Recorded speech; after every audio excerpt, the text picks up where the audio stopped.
Friends, early 20s எல்லாரோட வாழ்க்கையிலயும் golden டைமா இருக்கு. ஏன்னா அந்த வயசுல நம்ம கிட்ட ஏகப்பட்ட எனர்ஜி, நல்ல ஹெல்த் கூட நம்ம கிட்ட ஏகப்பட்ட டைமும் இருக்கும். இத மேக்ஸிமம் யூட்டிலைஸ் பண்ணி யாரா இருந்தாலும் அவங்களோட வாழ்க்கையில ஒரு சக்சஸ்ஃபுல் பர்சன் ஆகலாம், அவங்களோட கரியரை பீக் ஸ்டேட்டுக்கு எடுத்துட்டு போகலாம். ஆனா இந்த கோல்டன் டைம்ல வருது ஏகப்பட்ட ஆப்ஸ்டிகல்ஸ் அண்ட் கூட ஏகப்பட்ட டிஸ்ட்ராக்ஷன்ஸ். அண்ட் இதுல யாராவது தெரிஞ்சோ தெரியாமல மாட்டிக்கிட்டா அப்போ அவங்களோட வாழ்க்கை பாழாகி போகலாம். அண்ட் டைம் ஆனதுக்கு அப்புறம் அவங்க கிட்ட ஒரே ஒரு விஷயம் தான் மிஞ்சம், அதுதான் ஏமாற்றம், டிஸ்பரேஷன், கில்ட். சோ உங்களோட வாழ்க்கையிலயும் இந்த ரெக்ரெட் ஃபீலிங் வரக்கூடாது. அதுக்காக தான் நான் உங்களுக்காக இந்த வீடியோ ரெடி பண்ணிருக்கேன். இன்னைக்கு இந்த வீடியோ வழியா நீங்க மத்தவங்க செய்யற தப்புல இருந்து நீங்க கத்துக்குவீங்க. ஏன்னா ஆச்சாரிய சாணக்கிய என்ன சொல்றாரு, நம்ம தவறு செய்யறதை விட மத்தவங்க செஞ்ச தவறுல இருந்து கத்துக்கிறது ரொம்பவே மேலா. அண்ட் நிறைய ரிசர்ச் பண்ணதுக்கு அப்புறம் நான் இந்த விஷயத்தெல்லாம் கேதர் பண்ணிருக்கேன்.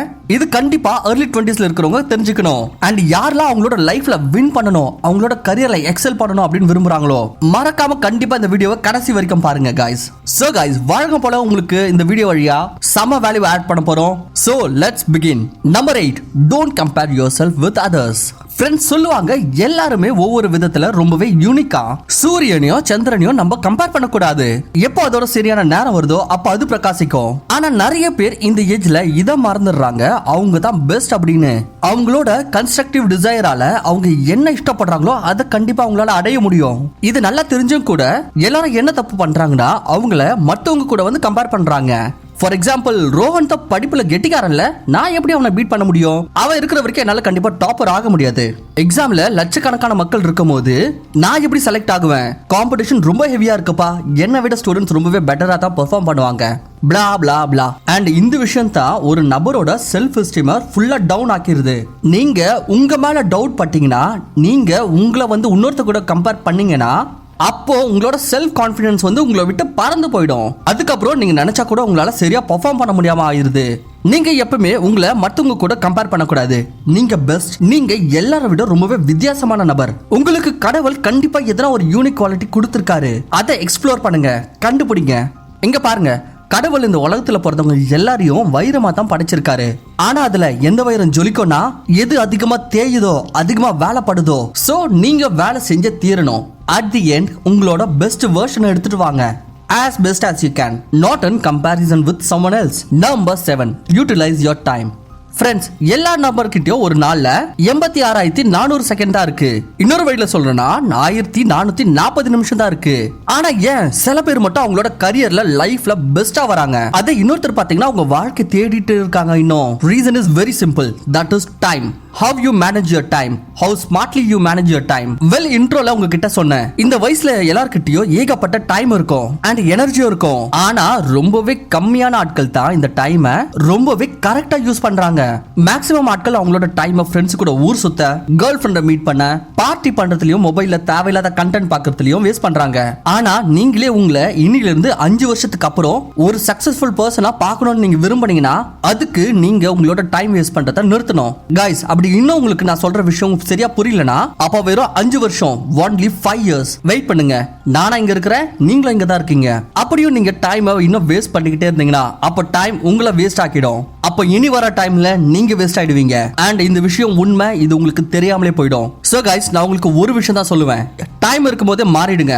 ஒருவேளை டைம் மாறி போயிடுச்சுன்னா அப்ப உங்களுக்கு இன்னும் ரொம்ப கஷ்டமாயிடும். Number 6, embrace failure. Friends, APJ Abdul Kalam sir ரொம்பவே சரியா தான் சொன்னாரு. அதாவது failure means first attempt in learning. நீங்க உங்களோட வாழ்க்கையில வெற்றி பெறணும் அப்படின்ற இந்த பயணத்துல ஏகப்பட்ட ஃபெயிலியர்ஸ் நீங்க ஃபேஸ் பண்ண வேண்டியது இருக்கும். நான் எழுதி கூட கொடுக்குறேன், நீங்க எதனா ஒரு புது விஷயத்தை வந்து ட்ரை பண்ணீங்கன்னா அதுல கண்டிப்பா நீங்க ஃபெயில் ஆகுவீங்க. ஃபர்ஸ்ட் டைம்லயே பெர்ஃபெக்ட் ஆகி சக்சஸ்ஃபுல் ஆகிறது இந்த மாதிரி நடக்கிறதுக்கு சாத்தியமே இல்ல.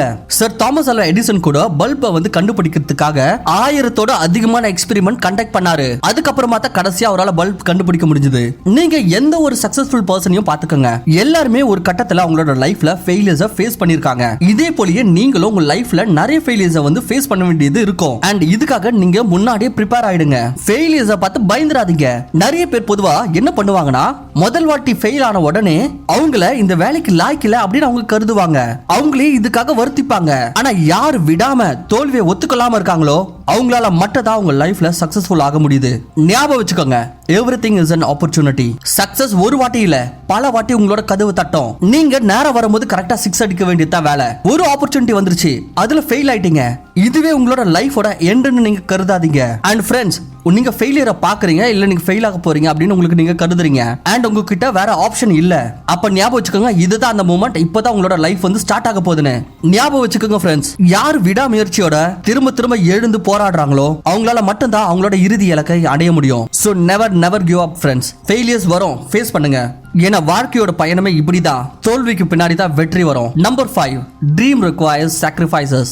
ஃப்ரெண்ட்ஸ், எதுவுமே சாக்ரிஃபைஸ் பண்ணாம எதனா ஒரு விஷயத்தை அடையணும்னா கண்டிப்பா அது பாசிபிள் இல்ல. நீங்க கண்டிப்பா சாக்ரிஃபைஸ் பண்ணியே தீரணும். உங்களோட லைஃப்ல கண்டிப்பா இந்த மாதிரியான ஒரு சிச்சுவேஷன் வரும். ஒரு பாயிண்ட்ல நீங்க உங்க லைஃப்ல இருக்கிற ஆட்களை நீங்க மறுக்க வேண்டியது இருக்கும். உங்க ஃப்ரெண்ட் சொல்லுவா, வா ஊர் சுத்தலான்ட்டு, வா நம்ம வெளியே போய் விளையாடலாம். ஆனா உங்க கனவு கொஞ்சம் பெருசாவே இருந்துச்சுன்னா அந்த தருணத்துல நீங்க கண்டிப்பா அவங்கள மறுத்தே தீரணும். இந்த ஒரு விஷயத்தை உங்களோட மண்டையில நல்லா ஏத்திக்கோங்க.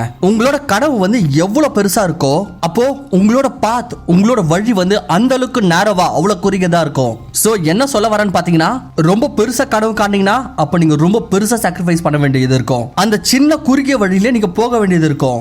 ரைட் சைடும் பார்க்க முடியாது, லெஃப்ட் சைடும் பார்க்க முடியாது. சோ ஃப்ரெண்ட்ஸ், உங்களோட லைஃப்ல உங்களோட கோல் ரொம்ப பெருசா இருந்துச்சுன்னா அதுக்கு நீங்க எதனா ஒரு தியாகத்தை பண்ணியே தீரணும். Success needs sacrifices. Success needs dedication, determination, hard work along with smart work. தியாகம் செய்யாம எதனா அடையிறது சாத்தியமே இல்ல. ஞாபகம் வச்சுக்கோங்க, மூச்சை எடுக்கிறதுக்கு முன்னாடி நீங்க மூச்சை விடணும். அண்ட் இந்த விஷயம் பாத்தீங்கன்னா நம்மளுக்கு ராமாயணத்திலயும் கத்துக்க கிடைக்குது. பகவான் ராம் வந்து அவரோட ராஜ்யத்தை எல்லா சுகத்தையும் தியாகம் பண்ணாரு. அவங்க அப்பாவோட கனவை வந்து நிறைவேற்றத்துக்காக லங்காவை விஜயம் செஞ்சாரு. அதுக்கப்புறமா தான் அவரை கடவுளாவே ஏத்துக்கிட்டாங்க. இல்லனா யார ஞாபகம் வச்சுப்பாங்க அது ஒரு சின்ன ராஜ்யத்தோட ராஜாவை. நண்பா, ராமர் வந்து அயோத்தியாவை விட்டு வெளியே போகாம இருந்தாருன்னு வச்சுக்கோங்க, அப்பா ஒரு சாதாரண ராஜாவை தவிர வேற எதுவாக இருந்திருக்க முடியாது. அயோத்தியாவை தியாகம் பண்ணாரு, லங்காவை விஜயம் செஞ்சாரு. அதுக்கப்புறமா தான் அவரை கடவுளாவே ஏத்துக்கிட்டாங்க. ராமர் அயோத்தியாவை வந்து தியாகம் செஞ்சு அவர் மேல இருக்கிற அந்த பொறுப்பு எல்லாத்தையும் பாத்தீங்கன்னா மகாராஜா தசரத் மேல இல்ல, அவரோட ரொம்ப பெரிய வெல்விஷர் கேகை கிட்ட கொடுத்தாரு. அதனால தான் ராமர் 14 வருஷம் வனவாசத்தை முடிச்சதுக்கு அப்புறம் திரும்ப வந்ததும் அப்போ எல்லாருக்கும் முதல்ல கேகை கிட்ட போறாரு, அவங்களோட காலை தொட்டு வணங்குறாரு. சோ இந்த எல்லா விஷயத்துல இருந்தும் நம்ம என்ன கத்துக்க முடியுதுன்னு பாத்தீங்கன்னா தியாகம் செஞ்சே தீரணும். Number 4, don't care about people. Friends, நிறைய பேர் எதனா புதுசா ட்ரை பண்றத பார்த்து பயப்படுவாங்க. அவன் என்ன சொல்லுவா, நான் ஃபெயில் ஆயிட்டேனா மக்கள் என்ன பார்த்து சிரிப்பாங்க. நண்பா, கண்ணு தெரியாத குருடனா ஆயிடு. ஏன்னா உங்க கண் பார்வையில படுற பல ஆட்கள் உங்களை டிமோட்டிவேட் பண்ணதான் முயற்சி பண்ணுவாங்க. Don't care about people. இது நம்மளோட வேலையே இல்ல. மக்கள் என்ன யோசிப்பாங்க அப்படின்னு நம்ம யோசிச்சனா அப்ப மக்கள் என்ன யோசிப்பாங்க, இந்த விஷயத்தை அவங்க கிட்ட விட்டுருங்க. அண்ட் இதை ஞாபகம் வச்சுக்கோங்க கைஸ், யாருக்குமே ஒண்ணுமே ஆக போறது இல்ல. நீங்க செத்தாலும் சரி, வாழ்ந்தாலும் சரி, நீங்க ஜெயிக்கிறீங்களானாலும் சரி, தோக்குறீங்களாலும் சரி, எதனா ஒரு வேலை செஞ்சாலும் சரி, இல்லனாலும் பரவாயில்ல, அப்படி நீங்க என்னதான் பண்ணாலும் சரி, யாருக்குமே எதுவுமே ஆக போறது இல்ல. இந்த உலகத்துக்கு என்ன நினைச்சு பாருங்க. நீங்களே பாருங்க கைஸ், ஒன்னு லைஃப் வந்து உங்களுக்கு தான் செட் ஆகும், இல்ல உங்களுக்கு தான் ஸ்பாயில் ஆகும். அப்படி எதனா ஒன்னு ஆகுதுன்னா அது கண்டிப்பா உங்களோட ஃபேமிலிக்கு தான் ஆகும், உங்களோட அம்மா அப்பாக்கு தான். சோ இதனால நீங்க மத்தவங்க என்ன யோசிப்பாங்க அப்படின்றத பத்தி கவலைப்படாதீங்க. Number 3, be thankful for what you have. Friends, இதுக்கு அர்த்தம் நீங்க மேல்கொண்டு முன்னேறக்கூடாது அதை பத்தி யோசிக்காதீங்க அப்படின்னு இல்ல. உங்ககிட்ட இருக்கிற விஷயத்தை பத்தி நீங்க சந்தோஷப்படுங்க அப்படின்னு சொல்றதுக்கு அர்த்தம் என்னன்னா, கடவுள் வந்து உங்களுக்கு என்னென்னலாம் கொடுத்திருக்காரோ அந்த விஷயத்துக்கு கிரேட்ஃபுல்லா இருங்க. ஃப்ரெண்ட்ஸ், என்னன்னா உங்ககிட்ட இப்ப என்ன இருக்கோ இது வந்து நிறைய பேர்கிட்ட இல்ல. உங்கள மாதிரி உங்களோட லைஃபை வாழறது நிறைய பேரோட கனவா இருக்கு இது வரைக்கும். சோ இதுக்காகவே நீங்க இன்னைக்கு நைட்டு தூங்க போகிறதுக்கு முன்னாடி கடவுளுக்கு நன்றி சொல்லுங்க, உங்களுக்காக நன்றி சொல்லுங்க, உங்க மனசார சொல்லுங்க, thank you for being there. உங்களோட பேரண்ட்ஸ் வந்து இமேஜின் பண்ணி சொல்லுங்க, thank you God, எனக்கு எவ்வளவு ஒரு நல்ல பேரண்ட்ஸை கொடுத்திருக்கேன்னு. என்ன ஒரு விஷயம் கடவுள் உங்களுக்காக கொடுத்திருக்காரோ அதை நினைச்சு ரொம்பவே கிராட்டிடியூடா ஃபீல் பண்ணுங்க. அப்படி நீங்க இதே மாதிரி திரும்ப திரும்ப செஞ்சுட்டு இருந்தீங்கன்னா அப்போ உங்களோட லைஃப்ல நீங்க இன்னும் நிறைய முன்னேறி போவீங்க. ஆனா பொதுவா பாத்தீங்கன்னா மக்கள் எல்லாரும் ரொம்ப மோசமா தான் இருப்பாங்க. அவங்களுக்கு எவ்வளவுதான் கிடைச்சாலும் சரி அதை பத்தி குறை சொல்லிக்கிட்டே இருப்பாங்க. Number 2, work hard. ஃப்ரெண்ட்ஸ், இது மட்டும் கேரண்டி, கஷ்டப்படாம முன்னேற முடியாது. நீங்க என்னதான் ஒரு ஃபீல்ட்ல இருந்தாலும் சரி, உங்களோட ஃபீல்டு என்னவா இருந்தாலும் சரி, ஆனா வேலை செஞ்ச தீரணும். நண்பா, ராஜாவாகிறதுக்காக வேலைக்கார மாதிரி நீ வேலை செய்யணும். வேலைன்னா சும்மா இல்ல, விடாமுயற்சி இருக்கணும். நீங்க எந்த அளவுக்கு வேலை செய்யணும்னா உங்களோட விதியை உங்களை பார்த்து வெக்கப்படணும், விதி உங்களை பார்த்து சொல்லணும், அட எடுத்துக்கப்பா வெற்றி உண்டுதான் அப்படின்னு. எனக்கே கஷ்டப்பட்டு வேலை செஞ்சிடுங்க, இல்ல நாளைக்கு உங்களோட வாழ்க்கையே கஷ்டமாயிடும். லைஃப் உங்களுது தான், சோ சாய்ஸ் உங்ககிட்டயே இருக்கு. Number 1, don't procrastinate. ஃப்ரெண்ட்ஸ், சோம்பேறித்தனமா இருக்கிற பழக்கம் எல்லார்கிட்டயும் இருக்கு. இது உங்ககிட்டயே இருக்கும். ஆனா நீங்க வாழ்க்கையில வெற்றி பெறணும்னா அப்ப நீங்க இந்த பழக்கத்தை விட்டு வெளியே வந்தே தீரணும். இந்த ஏஜ்ல மக்கள் பொதுவா இந்த மாதிரி தான் யோசிப்பாங்க. அட இன்னும் நிறைய டைம் இருக்குல்ல, லைஃப் ரொம்ப பெருசுப்பா, பண்ணிரலாம், எக்ஸெட்ரா எக்ஸெட்ரா இது மாதிரியான ஏகப்பட்ட எக்ஸ்கியூஸஸ் சொல்லிட்டு இருப்பாங்க. ஆனா நீங்க லைஃப்ல சக்சஸ்ஃபுல் ஆகணும்னா அப்ப நீங்க ப்ரோக்ராஸ்டினேட் பண்றதை கண்டிப்பா விட்டே தீரணும். நாளைக்கு கண்டிப்பா வரவே வராது. சோ எதை செய்யணுமோ அதை இன்னைக்கே செய்யுங்க. எப்பலாம் உங்களுக்கு நாளைக்கு செய்யலாம் அப்படின்ற ஒரு எண்ணம் வருதோ அப்ப நீங்க உங்களை கரெக்ட் பண்ணிக்கோங்க. இமிடியேட்டா ஆக்ஷன் எடுங்க. சோ வீடியோவை சம்மரைஸ் பண்ணிக்கலாம். சோ ஃபர்ஸ்ட் விஷயம் என்ன நீங்க ஞாபகத்துல வச்சுக்கணும்னா, நீங்க உங்களை உங்க கூட தான் கம்பேர் பண்ணிக்கணும், வேற யார் கூடவும் இல்ல. உங்களோட வேலையை தள்ளி போடுறது கண்டிப்பா நல்லதே இல்ல. வேலை செய்யணும், உயிரை கொடுத்து வேலை செய்யணும். உங்ககிட்ட என்ன இருக்கோ அதுக்கு தேங்க்ஃபுல்லா இருங்க. மக்களை பத்தி யோசிக்காதீங்க. அண்ட் என்ன செய்யணுமோ சும்மா அதை அடிச்சு உதும்சம் பண்ணுங்க. வீடியோ முடியும் போது நான் உங்களுக்கு இது மட்டும் சொல்லிக்கிறேன் காய்ஸ், உங்க அம்மா அப்பா இருக்கும் போது எதனா செஞ்சிடுங்க. அவங்க போனதுக்கு அப்புறம் அப்படி நீங்க தங்கத்திலே வீடு கட்டினாலும் சரி, அதுலயே உங்களுக்கு நல்ல தூக்கமே வராது. இந்த லைஃப் ஒரு வாட்டி தான் நண்பா, திரும்ப கிடைக்க போறது இல்ல. சோ எதனா பண்ணுங்க, வாழ்க்கையில முன்னேறுங்க. ஏன்னா நேரமானதுக்கு அப்புறம் யாரும் அவங்க கூட இருக்க மாட்டாங்க. லைஃப் ரொம்ப ஃபாஸ்டா போயிட்டு இருக்கு. ஒவ்வொரு செகண்டும் ரொம்பவே இம்பார்ட்டன்ட். உங்க மேல ஒர்க் பண்ணுங்க, கத்துக்கங்க, உங்க ஃபீல்ட்ல நீங்க எக்ஸ்பர்ட் ஆகுங்க. அண்ட் உங்க லைஃப்ல இந்த மாதிரி எதனா செஞ்சுட்டு போங்க, மக்கள் உங்களை ஞாபகம் வச்சுக்கிற மாதிரி. அண்ட் ஃப்ரெண்ட்ஸ், இன்னைக்கு வீடியோ இவ்வளவு தான். அப்படி உங்களுக்கு இந்த வீடியோல இருந்து எதனா பிடிச்சிருந்துச்சுன்னா அப்போ இந்த வீடியோக்கு மறக்காம லைக் பண்ணுங்க. அண்ட் இந்த மாதிரியான அமேசிங் வீடியோஸ் பார்க்கிறதுக்கு நம்ம சேனலுக்கு மறக்காம சப்ஸ்கிரைப் பண்ணுங்க. நான் உங்களை இன்னொரு நல்ல வீடியோல சந்திக்கிறேன்.